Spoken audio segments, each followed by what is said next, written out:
The diamond caught the candlelight like a small sun had fallen onto our Thanksgiving table. $4.2 million. I know because my cousin's husband, the one who'd spent the last 3 years telling me I'd die alone, just choked on his wine hard enough that my aunt had to perform the Heimlich. But here's what nobody knew. The man who just proposed to me in front of my entire family? I'd hired him off a website 6 days ago. If you've ever been the family disappointment, if you've ever wanted to prove them all wrong, drop a comment and don't continue without subscribing right now. Because what started as petty revenge turned into something I never saw coming. And trust me, neither will you. My name is Delaney Hartwell, and I'm a 29-year-old corporate litigation attorney in Manhattan. Successful? Absolutely. Accomplished? Without question. But according to my family, I might as well have been living in a cardboard box because I was single and apparently that's the only metric that matters. Let me paint you a picture of my family dynamics. My mother, Patricia Hartwell, is a former beauty queen who married into old money and never let anyone forget it. My father, Richard, made his fortune in commercial real estate and measures success in square footage and stock portfolios. Then there's my older sister, Vivienne, married at 24 to a hedge fund manager, 2 perfect children, a house in the Hamptons, and a personality that could curdle milk. I'd become the family's favorite punchline. Every holiday, every birthday, every casual Sunday brunch. Delaney, are you seeing anyone? Delaney, your eggs are getting old. Delaney, being career-focused is wonderful, but don't you want someone to share it with? The questions came wrapped in concern, but they landed like daggers. The worst offender? My cousin Priscilla's husband, Bradley Carmichael III. Yes, the third. Bradley was a mid-level investment banker who thought his 6-figure salary made him Gordon Gekko. He'd appointed himself the family's relationship expert, despite the fact that I'd seen him hit on a waiter at Priscilla's baby shower. Last Thanksgiving, Bradley had really outdone himself. We were sitting in my parents' formal dining room, the one with the Waterford crystal and the antique table that supposedly belonged to some railroad baron, when he raised his glass. A toast he'd announced, his face already flushed from his 3rd bourbon. To family, to blessings, and to Delaney, who reminds us all that career success means nothing if you're going home to an empty bed. Maybe next year, sweetheart. Maybe next year. Everyone had laughed. Even my mother. Especially Vivienne. I'd smiled through it, like I always did. Excused myself to the bathroom. Cried silently for exactly 3 minutes. I timed it, fixed my makeup, and returned to endure another 4 hours of passive-aggressive concern about my situation. That night, lying in my apartment overlooking Central Park, the one I'd bought myself, by the way, no trust fund required, I made a decision. This year would be different. This year, I'd give them exactly what they wanted. Or so they'd think. The idea came to me during a particularly brutal deposition. Opposing counsel had tried to rattle me by insinuating I was too emotionally involved in my client's case, Code 4, hysterical woman. I'd proceeded to dismantle his argument so thoroughly that his client settled within the hour. As I was leaving the building, I saw an advertisement on a Lincoln sidebar, Executive +1s for corporate events. Professional actors and models available for business functions where you needed to make an impression. Strictly professional. Fully vetted. Completely confidential, and that's when it hit me. I spent the next week researching. Turns out, there's an entire industry built around this. Rent-a-date services. Professional companions. Some of them catered to exactly what I needed, someone who could play a part convincingly for a few hours. Someone who looked the part of a successful, sophisticated partner. Someone who could stand up to my family's interrogation. I found the agency 3 days later, Metropolitan Engagements. Their website was sleek, professional, and remarkably expensive. They specialized in curated companionship for high-profile individuals. Each profile came with professional photos, detailed bios, and client testimonials that read like LinkedIn recommendations.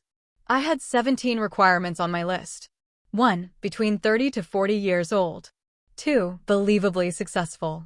3. Well-educated. They'd grill him. 4. Excellent conversational skills. 5. Knowledge of art, wine, current events. 6. Athletic build. My family is shallow, let's be honest. 7. No actual dating agenda. 8. Professional discretion guaranteed. 9. Comfortable with wealthy, judgmental people. 10.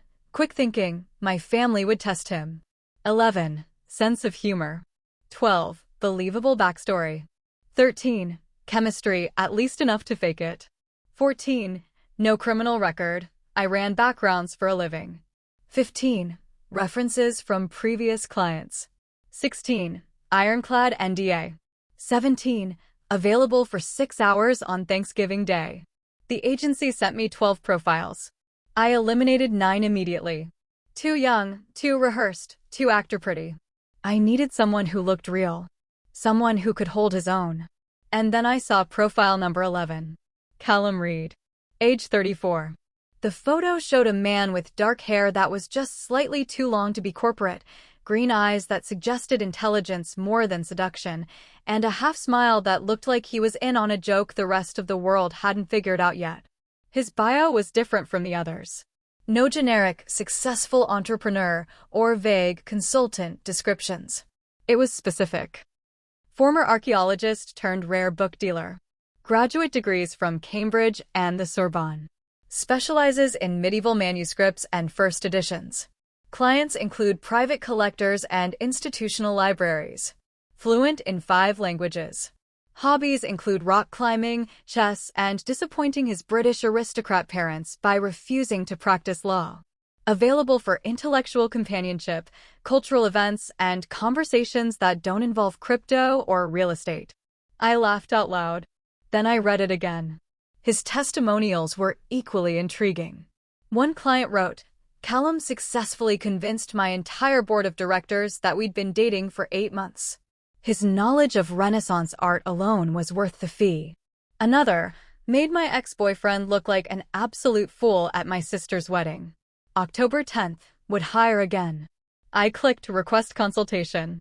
We met 2 days later at a quiet wine bar in Tribeca. I told him nothing except that I needed someone for a family event. I wanted to see how he handled ambiguity. He was 15 minutes early, reading a leather-bound book at the bar. When I approached, he stood immediately, proper manners, point in his favor, and offered his hand. Delaney? Callum Reid. Please sit. I took the liberty of ordering the Sancerre. The sommelier here is exceptional, but if you prefer something else, I'll drink both glasses and take no offense. His accent was British but softened, like he'd spent enough time in the States to lose the sharp edges. His handshake was firm. His eye contact was direct without being aggressive. Tell me about this family event, he said once we'd settled. And please, be honest about what you're walking me into. I once spent Christmas with a family who forgot to mention they were in the middle of a federal investigation. I prefer to know what I'm signing up for. I liked him immediately. I laid it out. My family's obsession with my relationship status, Bradley's comments, the years of condescension disguised as concern, my decision to show up with someone who would make them all reconsider their assumptions about my life. So you want to make them jealous, he said. No. I shook my head. I want to make them silent. I want them to look at you and realize that every assumption they've made about me, about my choices, about my value as a person, all of it is wrong. I want one Thanksgiving where I'm not the punchline. He studied me for a long moment. What's your family's weak spot? Excuse me. Everyone has one. What impresses them? What shuts them up? Money? Pedigree? Accomplishment? What's the thing that makes them reconsider everything they think they know? I thought about it. All of the above. But mostly, validation from the right kind of person. They worship status. Old money, Ivy League, connections to people they've read about in town and country. They're snobs. Sophisticated snobs, but snobs. Callum smiled. Then I'll be exactly who they want me to be. But I need you to trust me. Can you do that? Something in his voice made me believe him. What do you need from me? Everything. Family history, inside jokes, their pet peeves, their pressure points. I need to know them better than they know themselves. And I need you to be ready for anything. If we're going to sell this, we can't just look like a couple. We need to be a couple. Can you commit to that for one night? I looked at the stranger, this professional pretender, this man who made his living being whoever people needed him to be. Yes, I said. I can commit to that. This is where things get absolutely unhinged. What I didn't know, what I couldn't have known, was that Callum had his own reasons for saying yes. Reasons that would change everything. If you're not subscribed, do it now. You don't want to miss what happens next. Over the next 4 days, Callum and I met 3 times. Each session felt less like planning a con and more like, well, I couldn't quite name it. But it was intense. Session 1, the dossier. I brought files. Actual files. Because I'm an attorney and I don't do anything halfway. I had photos, brief bios, personality profiles, and a detailed seating chart for Thanksgiving dinner. Callum spread them across his dining table, and yes, I went to his apartment, a stunning pre-war brownstone in the West Village filled with books and artifacts that looked like they belonged in a museum, and studied each person like he was preparing for trial. Patricia, your mother, he said, tapping her photo. Former Miss Massachusetts. Married your father in 1989. On the board of 3 charities, none of which she actually works for. Drinks Veuve Clicquot exclusively. Weak spot? Being impressed, I said. She wants to be dazzled. She wants to meet someone who makes her friends jealous. Done. Richard, your father. Commercial real estate. Self-made money, which means he respects earnings over inheritance. Weak spot? Being challenged intellectually. He thinks he's the smartest person in any room. If you can match him, he'll respect you. Perfect. Bradley, the problem cousin-in-law. Investment banker. Insecure about his own success. Compensates by diminishing others. Weak spot? I smiled. Being outclassed. He needs to be the alpha. If someone comes in with more money, more sophistication, more everything, he crumbles. Callum leaned back, a slow smile spreading across his face. Oh, this is going to be fun. Session 2, the backstory. We needed a credible story for how we met. Callum suggested we keep it close to the truth. It's easier to remember. We met at an estate sale in Greenwich 6 months ago, he said. You were there looking at a collection of legal texts from the 1800s, research for a case. I was there appraising rare books for a client. We both reached for the same first edition Blackstone's commentaries. You told me you needed it for work. I told you I'd pay triple whatever you were willing to spend. You said that was obnoxious. I said you were absolutely right. I bought the book and gave it to you. Then I asked you to dinner to apologize for being obnoxious. That's actually believable, I admitted. The best lies are mostly truth, he said. We've been seeing each other since then. You haven't told your family because you wanted to make sure it was serious before subjecting me to them. I've been patient because I understand. We're at the stage where we're discussing the future. We're serious, but we're not rushed. We're adults with established lives figuring out how to merge them. You've done this before, I said. Once or twice. His smile suggested it had been more than that. But Delaney? This is different. I'm not just playing a boyfriend. I need them to believe I'm in love with you. That means I need to know you. Really know you. So tell me something real. Something that nobody in that dining room knows about you. I didn't expect the question. I definitely didn't expect to answer honestly. I'm lonely, I heard myself say. Not all the time. Not even most of the time. But sometimes I come home to my beautiful apartment with my beautiful view, and I pour expensive wine into expensive glasses, and I sit on my expensive furniture, and I think, is this it? Is this what I worked so hard for? And then I feel guilty for even thinking that, because I have everything I'm supposed to want. I'm successful. I'm independent. I'm living the dream. But my family is right about one thing, I am alone. And sometimes that's exactly what I chose, and sometimes it's the last thing I want. The silence that followed felt enormous. Thank you, Callum said finally, for trusting me with that.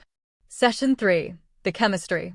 We need to be comfortable with physical contact, Callum said at our final meeting, the night before Thanksgiving. Nothing inappropriate, but couples touch. They have a language of small gestures.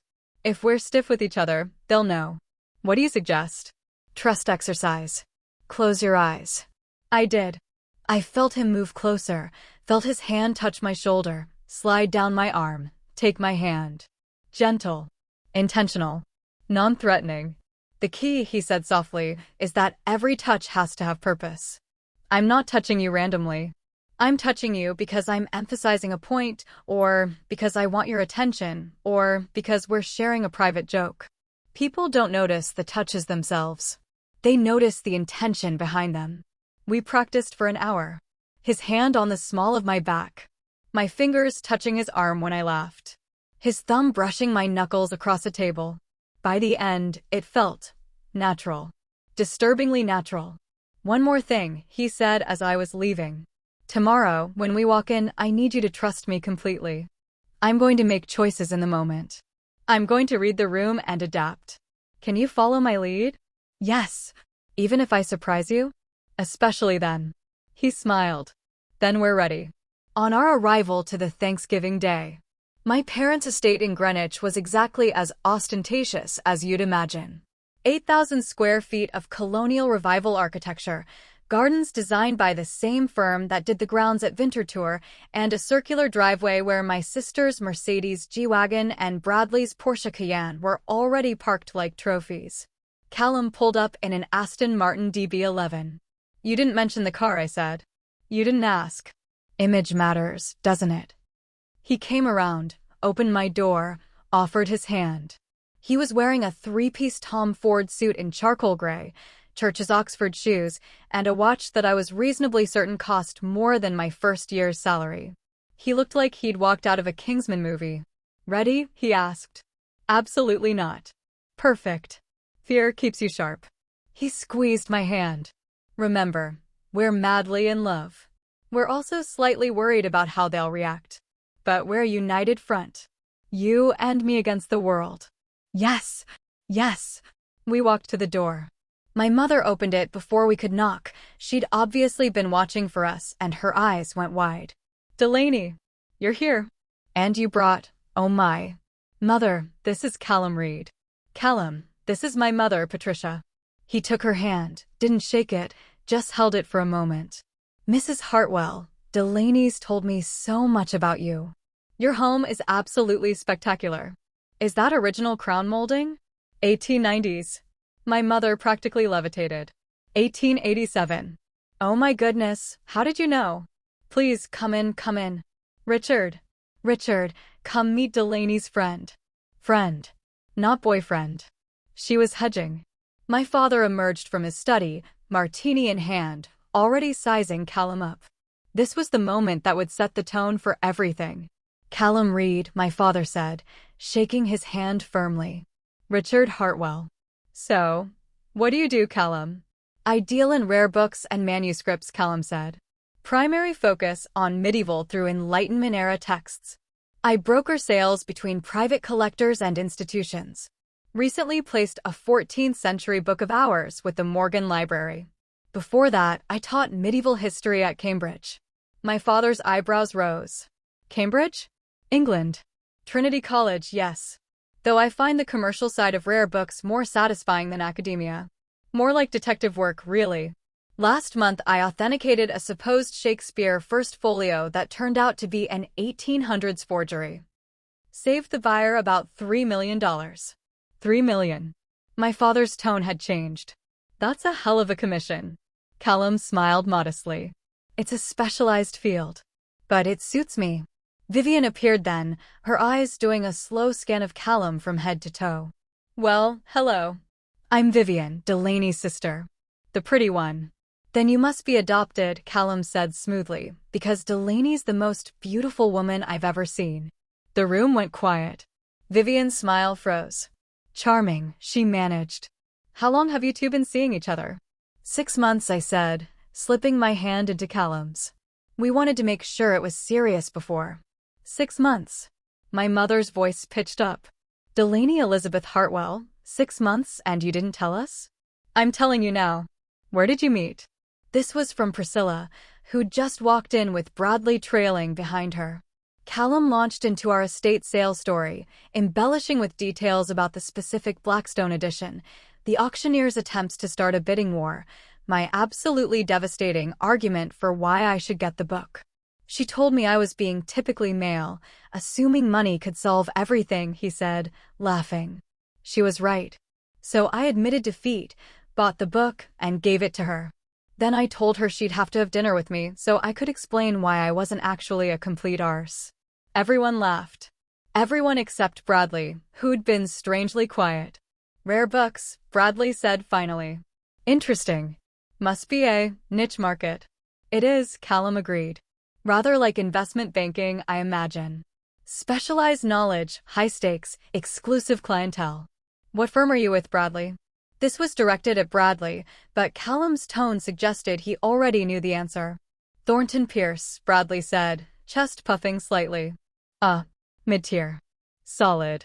The word mid-tier landed like a stone. I have a client there, actually. Managing director. Malcolm Hendricks. Do you know him? Bradley's face went pale. Malcolm's, yes. He's several levels above me. Wonderful man. We're having drinks next week to discuss a collection he's interested in. I'll mention you. It was a masterclass in subtle dominance. Callum had just established that he had connections above Bradley's pay grade, and he'd done it so smoothly that it sounded like a compliment. My mother ushered us into the dining room, where the table was set with her best china. The seating arrangement put Callum and me across from Bradley and Priscilla. Perfect. Thanksgiving dinner at the Hartwell House is a performance.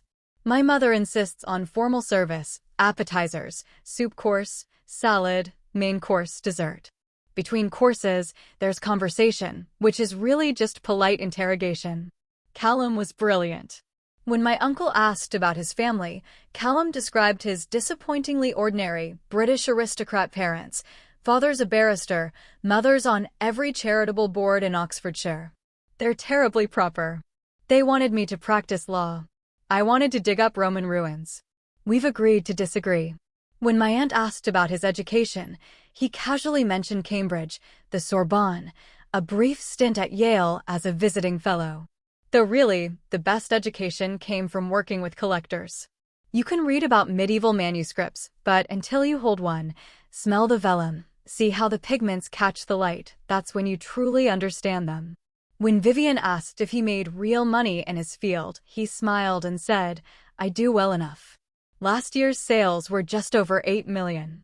Of course, after overhead and acquisitions, the margins are tighter than one would like.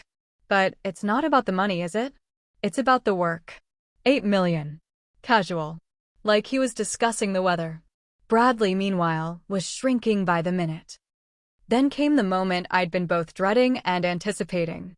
So, Callum, Bradley said, refilling his wine glass, his fourth, I noticed. You and Delaney. Pretty serious? Very, Callum said, reaching over to take my hand. Marriage serious? The table went silent. My mother's fork froze halfway to her mouth. Callum looked at me, and something in his eyes made my heart skip. Well, he said slowly, I was planning to wait until we were alone, but since you've asked. He reached into his jacket pocket. No, this wasn't part of the plan. We discussed nothing about a proposal. This wasn't. He pulled out a small velvet box. Delaney, I know this isn't the setting you might have imagined. But your family is here, and they're important to you, and they should be part of this moment. He opened the box. The ring inside wasn't just a diamond. It was the diamond. Emerald cut, at least 8 carats, surrounded by smaller diamonds, set in platinum. The kind of ring you see in estate sales with price tags that have commas. Multiple commas. My mother gasped. Vivienne's mouth fell open. Priscilla grabbed Bradley's arm so hard he winced. Delaney Hartwell, Callum said, his voice absolutely steady, I love you. I love your brilliant mind, your terrible jokes about tort law, the way you pretend you don't cry at dog videos, but I've seen your phone. I love that you're the strongest person I've ever met, and that you let me see the parts of you that aren't always strong. I love the life we're building together. And I want to build all the rest of it with you. Will you marry me? The silence was deafening. I looked at this man. This stranger I'd hired 6 days ago. This actor playing a role. This person who was supposed to be pretending. But the look in his eyes wasn't pretend. At least, I didn't think it was. But it had to be. This was the performance. This was what I was paying for. This was... Yes, I heard myself say. Yes, of course I'll marry you. He slid the ring onto my finger. It fit perfectly. Of course it did. He was a professional. The table erupted. My mother was crying. My father was clapping. Vivienne looked like she'd been slapped. Bradley was staring at the ring with an expression I could only describe as devastated. Callum pulled me up, kissed me a real kiss, the kind that made my knees weak, and whispered in my ear so softly only I could hear, "Trust me. I'll explain everything. Just trust me." I know what you're thinking. What the hell just happened? Who is this guy? What is happening with that ring? Drop a comment with your theory right now, because I promise you, you have no idea where this is going. And hit that subscribe button because part 2 is coming, and it's going to blow your mind. The rest of dinner was a blur. Everyone wanted to see the ring. Everyone had questions. When was the wedding? Where would we live? Had we talked about children? My mother was already planning a party to announce the engagement. Through it all, Callum was perfect. Attentive but not possessive. Happy but not gloating. He deflected specific questions about the wedding with, "We haven't had time to discuss details," and "We're still in the 'can you believe this is happening' phase." Bradley had gone completely silent. He disappeared to the bathroom twice. Priscilla kept glaring at him. When we finally left, my mother hugging Callum like he was already her son, my father shaking his hand and inviting him to golf, Vivienne trying to figure out where the catch was, Callum helped me into the Aston Martin, closed the door, and walked around to the driver's side. We drove in silence for 5 minutes before I spoke. "What the hell was that?" "That," he said calmly, "was an audible. A necessary one." "Unnecessary, Callum, we had a plan. A very specific plan. Nowhere in that plan was a $4 million ring and a proposal. Actually," he said, glancing at me, "it's $4.2 million. And I apologize for not warning you." But Bradley was pushing. I could see him setting up to embarrass you, to make me look like I wasn't serious, to undermine the entire evening. So I escalated. You escalated? You proposed. I created a reality they can't argue with. You're not just dating someone successful. You're engaged to someone wildly successful. Someone who bought you a ring that's worth more than Bradley makes in 5 years. Someone who loves you enough to propose in front of your entire family. Delaney, I shut down every possible avenue of criticism in one move. With a real ring. A $4.2 million real ring. About that. He pulled the car over into a quiet parking area overlooking the water. He turned to face me fully. "Delaney, I need to tell you something. Several things, actually. And I need you to listen before you react." My heart was pounding. "Okay. First, my name is Callum Reid. That part is true. I do deal in rare books. That part is also true. But I'm not some bohemian academic playing at business. My family is, well, they're exactly what I described. British aristocracy. Old money. The kind of old money that makes your family's wealth look like pocket change. And I'm the heir to all of it." I stared at him. "I have a viscountcy waiting for me that I've been avoiding for years. I have a trust fund I've never touched. I have a family estate in Oxfordshire with 42 rooms and staff I've never met. I have everything I was born to have, and I want absolutely none of it. Why are you telling me this? Because second, I didn't take this job for the money. Metropolitan Engagements is a side project I invested in years ago. I thought it was fascinating, the psychology of it, the performance art. Occasionally, I take jobs myself. Usually when someone's story interests me. Yours did. Why? Because you reminded me of myself. Successful. Accomplished. Absolutely fucking lonely. And being punished for it by people who should know better. The ring is mine. Family heirloom. My grandmother's, actually. She was the only person in my family who understood me. When she died, she left me everything that mattered, her book collection, her wit, and this ring. She made me promise I'd only give it to someone who deserved it. Someone real. I couldn't breathe. Callum. Third, and this is the part one need you to really hear, that proposal wasn't fake. I mean, yes, obviously the timing was theater. The setting was strategy. But Delaney, I meant every word. These 6 days knowing you, really knowing you, not the version you show the world, have been the most real thing I've experienced in years. And I know this is insane. I know we barely know each other. I know this started as a performance. But somewhere between your dossiers and your terrible wine choices, and the way you laugh when you're actually happy, my wine choices are excellent. They're atrocious. You have the palate of a college freshman. Callum. I'm not asking you to say yes. Not really. Not yet. But I am asking you to consider the possibility that maybe we both hired each other for the wrong reasons, and maybe we found the right reasons anyway. I looked at the ring on my finger. $4.2 million. A family heirloom. A promise to a grandmother. A bet on someone real. What do we do now? I asked. Now, he smiled. Now we figure out if this thing between us is real. We date. Actually date. Not perform, not pretend. We see if the chemistry we faked is something we can build on. We take our time. And if it doesn't work, I'll help you stage the most dignified breakup your family has ever seen. But Delaney, yes, I really hope it works. I kissed him. Not because it was part of the performance. Not because anyone was watching. But because for the first time in longer than I could remember, something felt genuinely, terrifyingly, perfectly real. So do I. 6 months later, we got married. Small ceremony, just close friends. My family wasn't invited by then. I'd realized that their approval was never what I needed. My mother still brags about discovering Callum. Bradley and Priscilla are divorced. Vivienne sends passive-aggressive cards on holidays. And me? I'm still a corporate litigation attorney.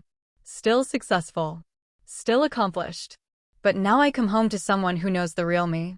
Someone who saw through the performance to the person underneath. Someone I hired to be fake who turned out to be the most real thing in my life. The universe has a hell of a sense of humor.